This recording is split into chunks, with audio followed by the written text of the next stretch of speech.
야, 떨어지 말고 오늘은 우리가 6-1이 이제 3단원 들어가야 되거든? 근데 그 앞쪽에 이제 일제 감점기에 대한 내용들이 문제가 진짜 많이 나와.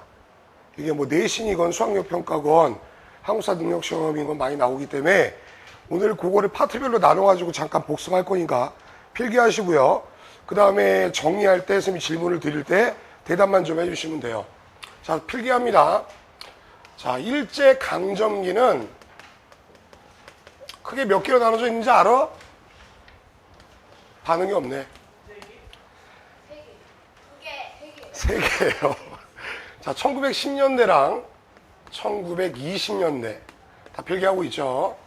1930년대에서 45년대까지 이 세 개로 나눠지게 돼요. 그래서 우리가 초등학교나 중학교 때까지는 이제 정치적인 개념이 좀 많이 들어가.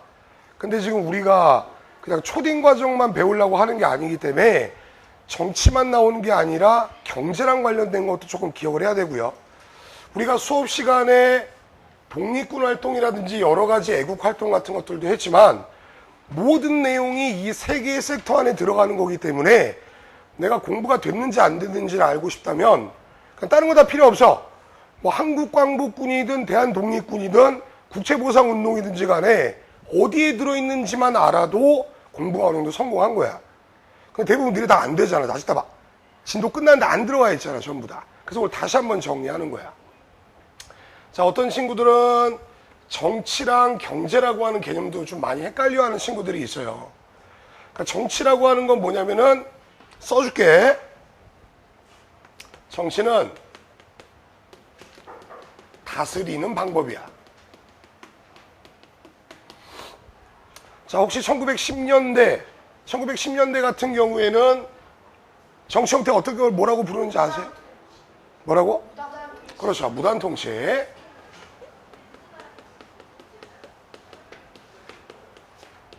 자, 무단통치 다른 이름은, 야, 빨리빨리 와서 앉으세요, 조용히.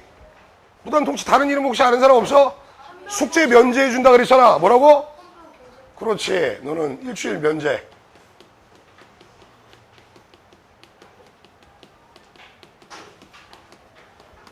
자, 그러면 1920년대는 뭐라고 하는지 아는 사람 있어요? 문화통치. 야, 오늘 반응 좋아. 숙제 검사 안 해도 될 것 같아. 근데 그 이름이 좀 많다라고 선생님이 수업 시간에 얘기했을 텐데 문화통치 말고 또 뭐 있어? 그쪽이 다 경제에 나올 거야. 좀 오버하지 말고. 자, 여기 헌병경찰 통치 나왔지? 토지조사서 누가 가르친 거냐? 보통경찰 통치. 그 다음에 민족 분열 통치라고 하죠. 자, 의욕이 넘쳐요. 좋아요. 자, 여기 말하는 민족 분열 통치라고 하는 건 뭐냐면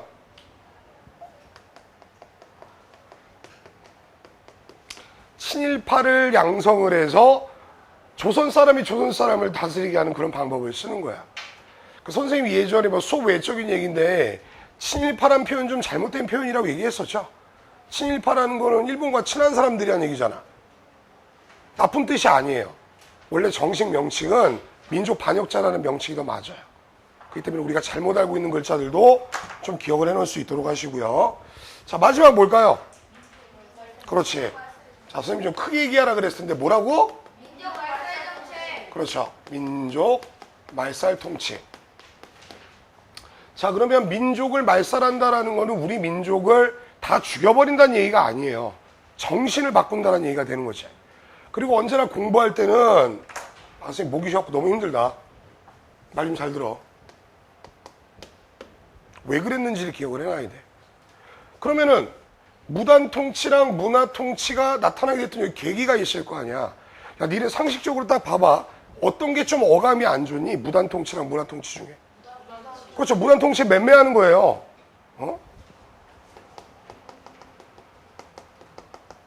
문화통치는 뭐냐면은 조금 우리나라의 문화를 존중하고 인정해주는 척 하는 거지.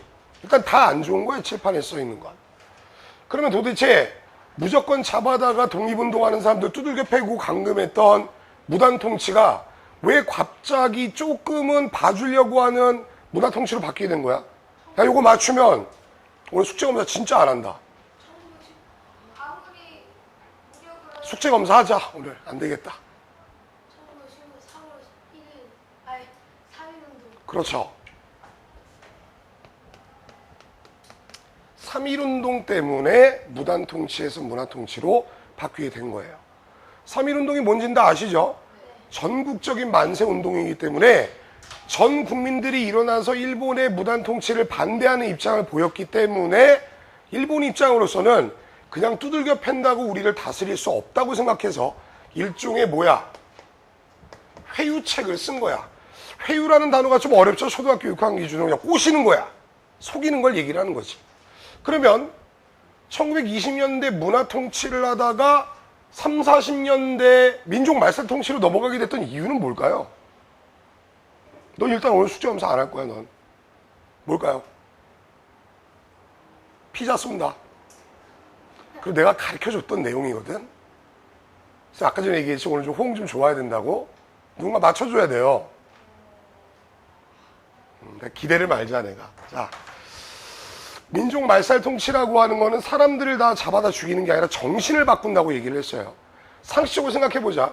내가 네 물건 뺐는데 너랑 친할 필요 있어요, 없어요? 그냥 뺏어버리면 되죠. 근데 내가 너의 육체적인 능력이나 너의 도움이 필요해. 네가 날 도와줘야 돼. 그러면 너랑 나랑 친해야 돼, 안 친해야 돼? 친해야 되는 거지. 자, 20년대 끝날 때쯤에 무슨 일이 발생하게 되냐면 중일전쟁과 그렇지, 글씨는 잘 읽네요. 쓰세요. 이 두 개의 전쟁이 나타나게 됩니다. 중일전쟁이랑 태평양전쟁. 자, 중일전쟁이랑 태평양전쟁은 어떤 나라랑 어떤 나라가 싸웠는지 아세요? 중일전쟁은 누구랑 누구랑 싸운 거야? 어이구, 잘한다, 그래. 태평양전쟁은? 미국이랑 그렇죠. 태평양전쟁은 미국이랑 일본이 싸운 거예요. 중일전쟁은 따로 표시 안 할게요. 근데 남자들 뭐 게임 같은 것도 많이 하고 전쟁 같은 거 많이 봐서 알겠지만 중국이 이 시대 때는 그 군사들의 숫자가 제일 많은 나라예요. 발전은 안 됐는데. 근데 미국이라고 하는 나라는 전 세계에서 가장 군사력이 강한 나라죠. 이런 미국과 중국과 2대1로 싸워서 이기고 있어요, 일본이 지금. 그럼 뭐가 많이 필요할까요? 머니? 무기도 많이 필요하겠죠. 그 다음에 뭐라고? 그렇죠. 군인이 필요하죠. 그래서 우리나라의 어떤 젊은이들, 아저씨들을 군인으로 끌고 가려고 그러는 거야. 근데 군인으로 끌고 가는 건 쉬워. 그냥 맴매하면서 끌고 가면 돼. 근데 걔네한테 총을 줘야 되잖아. 같이 싸워야 되잖아. 너 같으면은 너 싫어하는 사람이 너한테 총을 주면 너 어떻게 할래요? 그냥 쏴버리죠. 왜 선생님을 겨냥하세요? 어? 자, 이럴 때는 웃어줘야 되는 건데. 자, 이런 것처럼 태평양 전쟁과 중일 전쟁을 승리하기 위해서 인적 자원을 동원하기 위해서 민족 말살 통치를 하는 겁니다. 자, 민족 말살 통치에는 여러 가지가 있어요. 가장 쉬운 걸 얘기를 하냐면 요거야. 창씨개명이 뭔가요? 그렇죠. 이름을 일본식으로 바꾸는 거예요. 그 다음에 좀 어려운 얘기인데 니네 줄임말 좋아하지? 야, 이거 IQ 테스트 한번 해보겠어. 이거 혹시 뭔지 아는 사람이 있어요? 일선 동조론. 일본과 조선은 동이 뭘까요? 같다. 뭐가 같을까요? 새가 같을까요? 좀 도와달라 그랬지.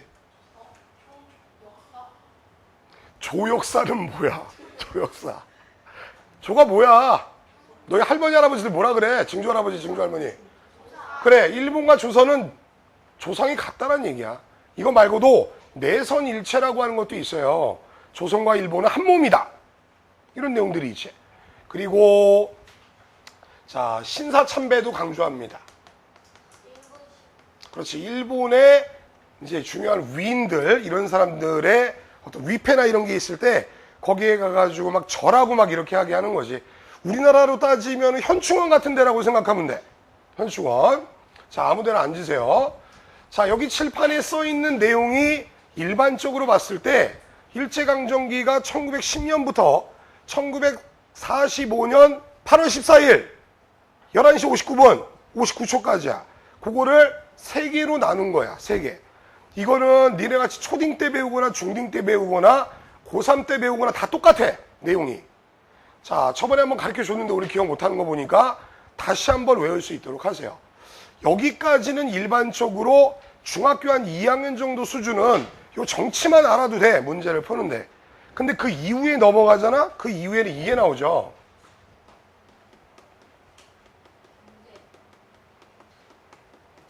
경제 수탈이 문제에 나옵니다. 뭘 뺏어갔냐는 거예요. 요거는 우리 수업한 지 얼마 안 돼서 다 기억하고 있을 것 같은데. 1910년대에 못 뺏어갔는지 혹시 아는 사람 있어요? 그렇죠. 토지. 그게 뭐지? 토지가 뭐지? 땅 누구야? 정서야? 민정서야? 민정서? 토지 조사 사업입니다. 또 하나 또 뺏어가는데요. 너희 아버지들 다니는데 회사? 직장? 회사령이라고 하는 게 있어요.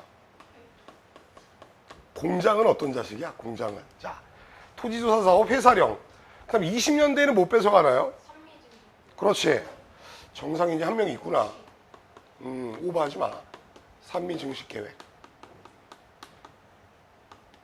그리고 3, 40년대에는 못 뺏어가는지 혹시 아세요? 그렇죠. 다 뺏어가요. 웃긴 얘기가 아니야. 슬픈 얘기야.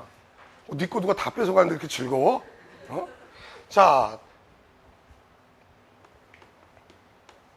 이건 뭘까요? 사람? 그럼 다 강제로 가는 거야, 전부 다 여기는. 그래, 군인으로 끌고 가는 거죠? 강제로. 다 강제야. 그 다음에 요거는 뭔지 아는 사람? 그렇지. 노동자들을 잡아가는 거죠. 그러면 이건 뭔지 아실 거예요. 별로 얘기하고 싶지 않네요. 그 다음에 요런 게 있어요. 공출이 뭘까? 지금 막 사람은 다 잡아갔어요, 지금. 우리 종이가 글씨를 잘 읽어요. 그렇죠? 물자를 뺏어간 겁니다.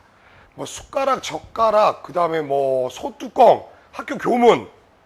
하다못해 선생님이 역사 좀 좋아해가지고 읽어봤더니 이때 일제 강점기 때 있었던 이제 초등학교는 아니고 그때는 소학교라고 불렀는데 이 소학교 학생들이 매일마다가 학교에다가 갖다 바쳐야 되는 게 있는데 그게 뭐냐면 솔방울이었대요. 솔방울.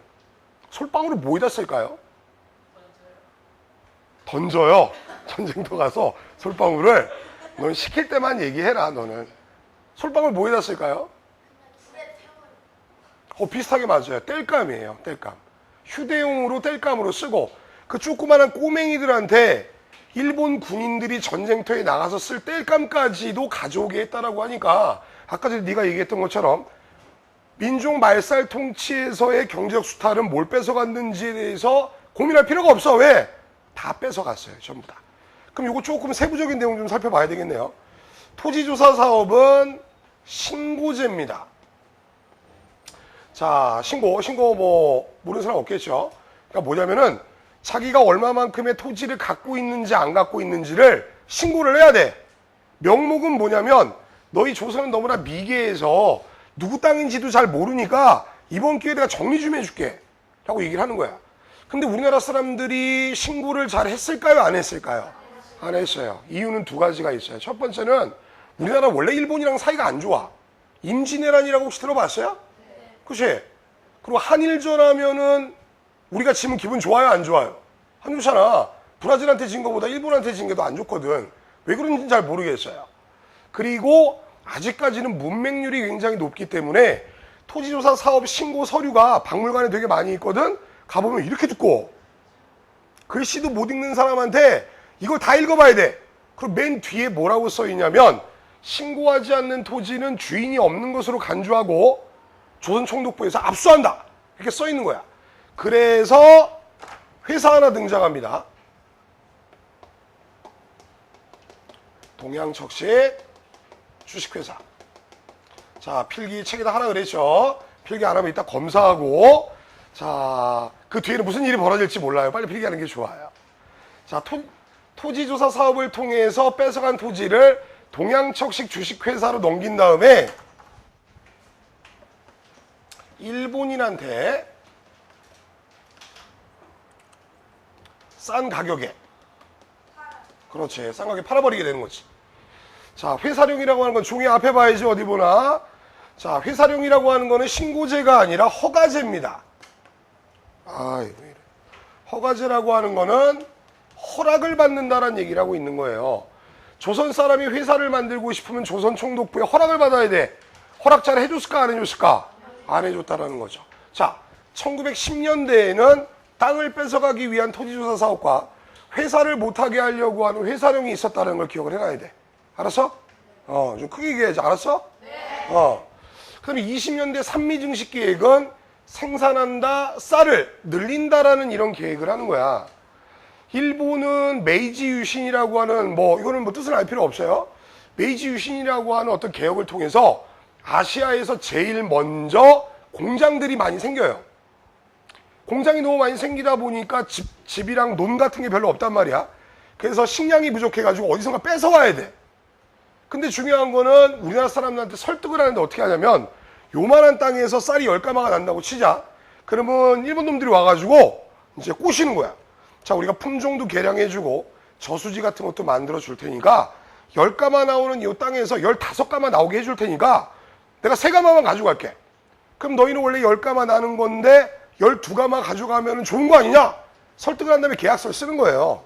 근데 계약서는 얘기한 대로 쓰는 게 아니지. 그냥 이렇게 쓰는 거지. 이 땅에서 일본이 3가마씩을 매년마다 가져가기로 한다. 근데 농사라고 하는 게, 내 농사 지어본 적은 없겠지만 마음대로 될 것 같아? 홍수나 이런 가뭄 같은 거 들면은 수확량이 15가마가 아니라 5가마가 될 수도 있는 거 아니야. 그럼 원래 가져가면 돼, 안 돼? 근데 흉년이 들건 풍년이 들건 간에, 풍년은 잘 안 들었을 거예요. 흉년이 들어도 3가마씩을 계속 가져가게 되는 거야. 그래서 산미증식계획은 결과적으로는 국내의 식량 부족 문제를 나타나게 했다라는 것을 기억을 해놓을 수 있도록 하세요.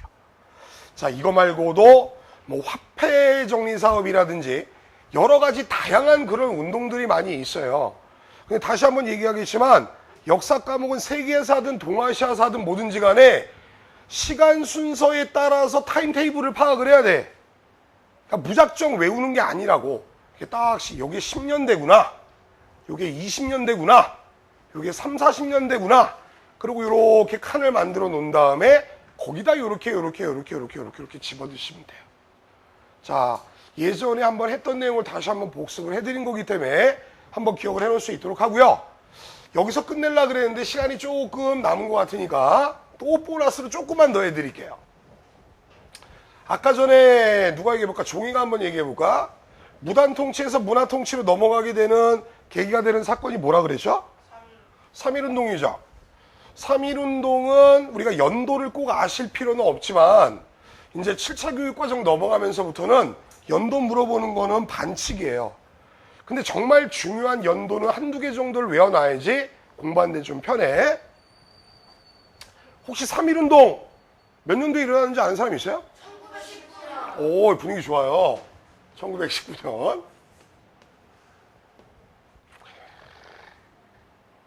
그럼 광복이 1945년이라 그랬지? 분위기 좋으니까 한번 물어볼게. 그럼 대한민국 정부 수립은 몇 년도인지 알아? 1945년. 그렇죠, 48년이죠. 6.25는 몇 년이에요? 끝난 건 언제예요? 그렇지. 오, 좋았어. 우리 숙제 검사 안 할게.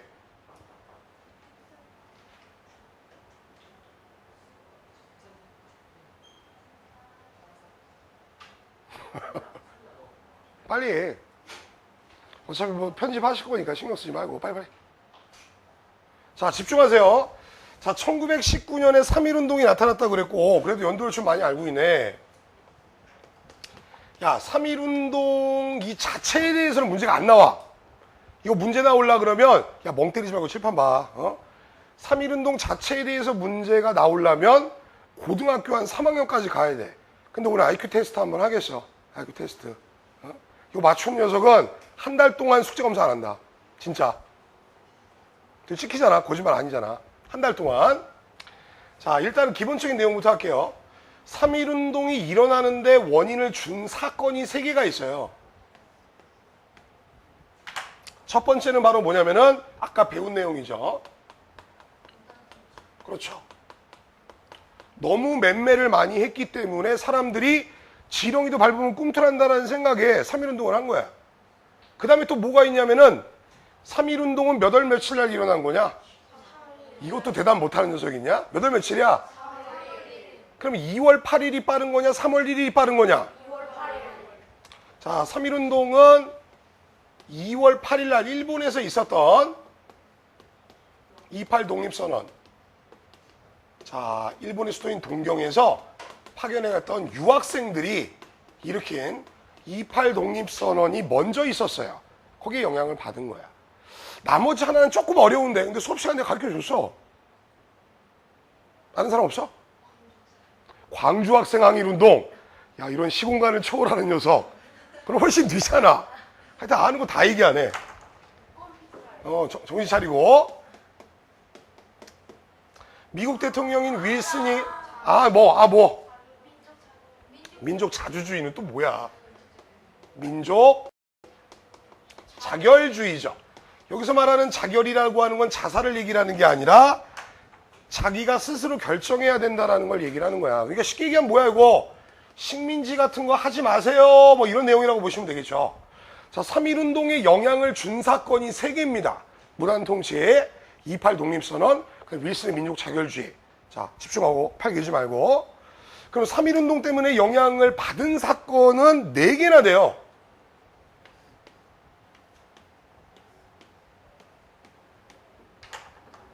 뭐가 있을까요? 야, 저기 써 있잖아, 하나. 그럼 뭐겠니, 이거? 또 무단통치야. 자, 좀 노력 좀 해주세요. 문화통치예요. 그럼 그다음 또 뭐 있을까요? 뭐라고? 그래, 정상인이 하나 있구나. 대한민국 임시정부가 수립되게 되는 계기가 되고요. 그 얘기는 무슨 얘기냐면 이 앞쪽에는 지금 정부가 없는 거예요. 우리가 외교권이라든지 이런 거 고종 강제 퇴위당하고 군대 해산당하고 막 이렇게 되는 거잖아. 정부가 없어. 그래서 예전에 선생님이 봉오동 전투랑 청산리 대첩 얘기할 때 봉오동 전투가 우리나라 최초의 정규전 승리라고 얘기를 했을 거야. 그 전에 있었던 뭐 신돌석 같은 을사의병이나 정미의병은 공식적인 첫 번째 승리라고 얘기를 하지 않아요. 왜? 정부가 없으니까. 그렇죠. 오, 중요한 타이밍에 얘기해줬어요. 좋았어요. 정부가 있어야지 군대가 있는 거잖아. 그렇지? 자, 대한민국 임시정부가 수립되게 되는 계기가 또 됐고요.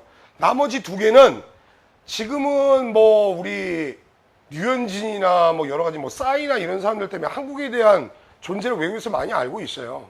근데 아마 이 사건이, 이 3.1운동이 전 세계에 우리나라의 이름을 처음으로 알리게 되지 않았을까 하는 생각이 들어. 혹시 간디 알아? 니네 간디? 비폭력주의자. 선생님 같은 사람이죠. 간디. 인도의 민족운동을 왜 웃는지 모르겠어요. 간디 아저씨의 민족운동. 이 시기 때 인도도 영국의 식민지 생활을 하고 있어요. 그 다음에 중국의 오사운동. 자, 정말 거대한 땅덩어리인 중국도 3.1운동을 모방해가지고 오사운동을 하고 있고요. 인도의 그 유명한 그 마하트마 간디 아저씨랑 네루 아저씨도 3.1운동을 본따서 어떤 스와데시 운동이라고 하는 게 있어요. 좀 어렵지? 그럼 민족운동을 하게 됐다라는 거야. 자, 고등학교 3학년이 되기 전까지는 3.1운동 자체에 대한 문제보다는 3.1운동에 영향을 준 사건 3개, 영향받은 사건 4개가 문제에 많이 나온다. 서술형으로도 잘 나와요. 그럼 아까 전에 IQ 테스트 한다 그랬지? 야, 이거는 우리 3.6중 대입이 하는 이제 거의 100몇 명이 넘는 우리 친구들한테 단 한 번도 가르쳐 준 적이 없는 거예요. 우리 처음으로 한번 물어볼게요. 근데 뭐 별 기대는 안 하는데 맞추는 친구가 좀 있어야 되는지 모르겠네. 3.1운동은 막 돌 던지고 막 총 쏘고 그런 무력투쟁이에요? 아니에요? 맞아요? 아니죠? 만세운동 아니에요? 너 만세운동 어떻게 하는 거야? 해봐. 이거야? 이런 거 종이가 잘하잖아. 종이야, 만세운동 어떻게 해봐? 좀 크게 해줘야 되는 거 아니야? 대한농민만세. 좋았어요. 종이가 이제 초등학교 6학년이지만 외모는 거의 30, 40대로 보이는 우리 종이. 그래, 만세운동이에요. 근데 중요한 거는 너희들이 알고 있었던 평화적인 만세운동이랑 좀 다른 일이 있었어요. 모든 학생들이랑 선생님들이랑 회사원들은 다 종이같이 새솔초고등학교 김종희 학생처럼 자 만세를 했는데 이상한 게 하나 있어. 농민들은 무력투쟁을 합니다. 누가 지금 창 얘기를 했는데요. 그렇죠. 대나무로 자른 뭐 죽창을 들고 일본군을 공격하고 일본 헌병들 막 맴매하고 막 이랬다라는 거야. 근데 뭐가 이상하잖아.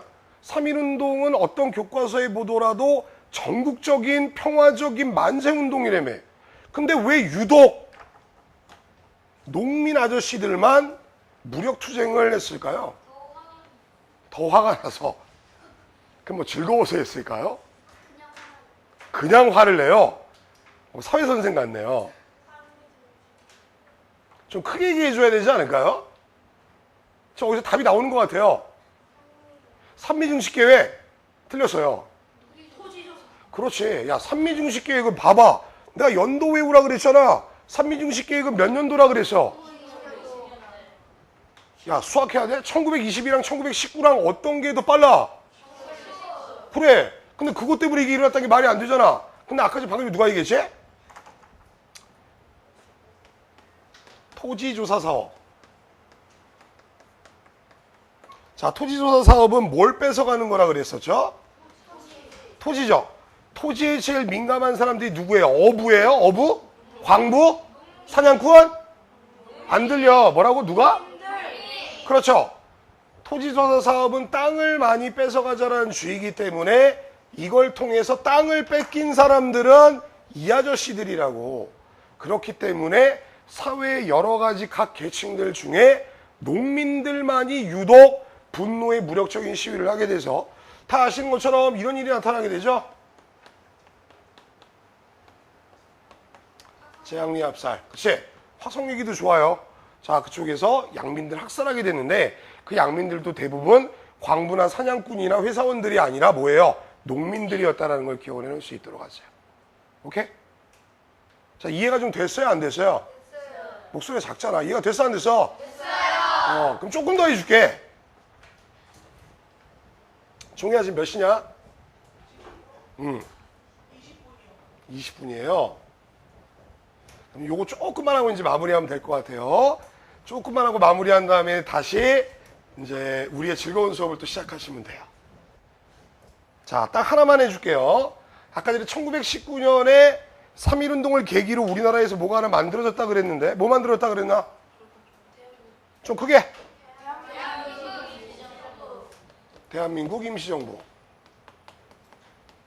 그러니까 오늘은 정규 수업이라기보다는 우리가 진도 나간 것들 중에 약간 미진했던 것들, 조금 오해가 있거나 헷갈릴 만한 것들을 조금씩 살펴보는 그런 시간이야. 자, 대한민국 임시정부는 원래 한 개가 아니었어요. 여러 개가 있었어요. 연해주의 대한국민의회라고 하는 것도 있었고, 국내에는 한성정부라고 하는 것도 있었고, 상하이에는 대한민국 임시정부라고 하는 게 있었는데, 자, 처음에 대한민국 임시정부는 상하이에 나타나게 됩니다. 상하이. 자, 우리가 지도 문제, 역사에서 지도 문제가 안 난다는 건 상상도 할 수 없는 거지. 근데 아직 우리 초딩이기 때문에 정확하게 막 찍어갖고 막 축척 계산해갖고 할 필요는 없어. 근데 대충 어디 있는지는 알아야 될 거 아니야. 자, 한번 대충 그려볼게요. 이거 우리나라야. 이렇게 돼 있지. 여기는 뭐 일본 뭐 이렇게 있겠지. 그냥 지워버리자. 근데 이쪽에 요 정도가 상하이라고 생각하면 되고요. 위로 올라가면 저기 충칭이라는 데가 있어요. 그러니까 쉽게 얘기하면 우리나라를 대표하는 대한민국 임시정부가 있었던 상하이랑 충칭은 가까운 데가 아니에요. 되게 멀어요. 왜 멀리 갔을까 이렇게? 한국말로 해주시고 뭐. 그렇지. 일본이 탄압을 너무 많이 했기 때문에 멀리 갈 수밖에 없었어. 근데 또 써줄게. 왜 상하이야? 뭐 하려고? 교류 비슷해. 다른 거 왔다 갔다 환승센터? 어? 그렇죠. 상하이는 1500년대부터 전 세계적인 국제도시였어요. 외교 활동에 유리하기 위해서 상하이에다 대한민국 임시정부를 만든 거야. 누가 만들었을까? 이승만 아저씨가 우리나라 초대 대통령입니다. 근데 그 무지막지하고 나쁜 짓을 많이 했던 하품 크게 하네요. 이런 일본이 외교 활동을 통해서 우리나라를 놔줄까요? 안 되죠. 그래서 나중에는 어떻게 바뀌냐면 저기 써놨지? 충칭으로 옮기는데 이때는 독립군 활동을 하기 위해서 그러니까 싸워서 무장투쟁으로 우리나라를 되찾자라는 그런 개념으로 등장하게 된 거야. 이때는 이승만이 아니라 선생님이 제일 존경하는 분이죠. 김과일 씨. 이때는 대통령이라고 안 부르고 주석이라고 불러요.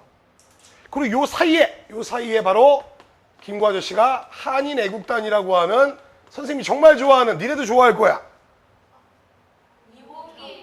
이봉길은 누구야? 윤봉길 의사.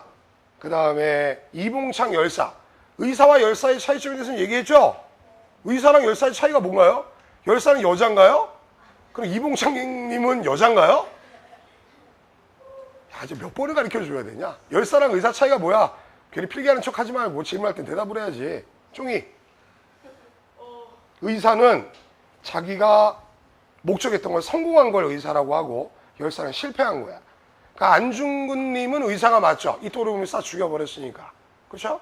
근데 이봉창님은 폭탄 던져서 실패해요. 그래서 열사가 되는 거지. 그분들이 여기에 소속이 돼 있습니다. 자, 두 개만 더 하고 끝낼 거야. 집중해.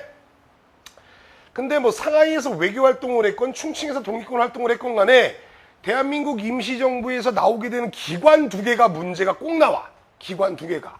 아까 우리나라에서 멀리 떨어져 있다 그랬지. 근데 우리나라 정부라고 그럼 우리나라 안에서 무슨 일이 있는지 알아야 되는 거 아니야? 그래서 비밀 자, 조조조 연락망 비밀 연락망 그리고 여기저기서 돈 모아준 거 군자금 조달해주는 연통제라고 하는 그런 기관이 있어요. 연통제. 옛날 사극을 보면 임금의 명을 빨리 연통을 넣어라 이런 얘기가 있는 것처럼 소식을 전해주는 루트라고 생각하면 돼. 이거 그냥 그 페이스북 같은 거라고 생각하면 돼. SNS 같은 거라고. 자, 그 다음에 대사관 같은 게 있어요. 어디에 있냐면 미국에다가 만든 대한민국 임시정부에 대사관 같은 게 있거든. 그 이름 혹시 기억하는 사람 있나? 5글자인데? 정신 차리고 조선대사관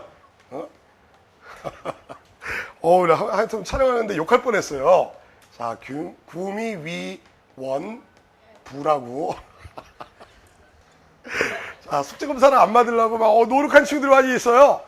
구미위원부라고 하는 미국에다 맞는 대사관이 있다라는 거, 연통제가 있다라는 거 이거 기억해 놓을 수 있도록 하세요. 다시 한번 얘기하지만 오늘은 니네가 제일 이뻐서 주는 이제 보너스야. 오케이? 자, 오늘 여기까지 하고 그 다음에 책 덮지 말고 그거 한다는 얘기가 아니라 좀 이따 다시 수업할 수 있도록 하죠. 오케이?